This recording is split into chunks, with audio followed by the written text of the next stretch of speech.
about 10 days after 9/11, I went through the Pentagon and I saw Secretary Rumsfeld and Deputy Secretary Wolfowitz. I went downstairs just to say hello to some of the people on the Joint Staff who used to work for me, and one of the generals called me and he said, "Sir, you got to come in. You got to come in and talk to me a second." I said, "Well, you're too busy." He said, "No." He says, "We've made the decision. We're going to war with Iraq." This was on or about the 20th of September. I said, "We're going to war with Iraq. Why?" He said, "I don't know." He said, "I guess they don't know what else to do." So I said, "Well, did they find some information connecting Saddam to Al-Qaeda?" He said, No. He says, "There's nothing new that way. They've just made the decision to go to war with Iraq."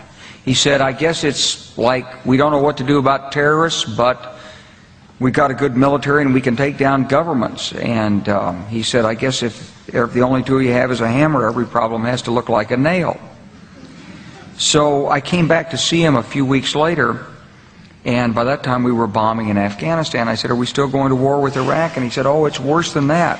He said, he reached over on his desk, he picked up a piece of paper, and he said, I just got this down from upstairs," meaning the Secretary of Defense's office today, and he said, "This is a memo that describes how we're going to take out 7 countries in 5 years, starting with Iraq and then Syria, Lebanon, Libya, Somalia, Sudan, and finishing off Iran."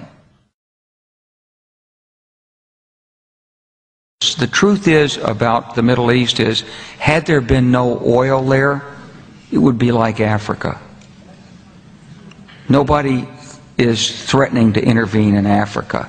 The problem is the opposite. We keep asking for people to intervene and stop it.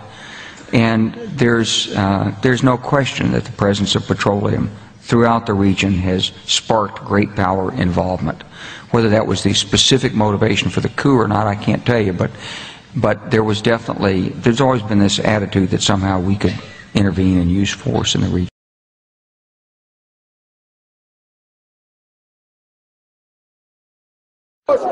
عشرين عائلة يا ناس في حوش، 20 عائلة يا ناس في حوش، 20 عائلة في حوش، 20 عائلة،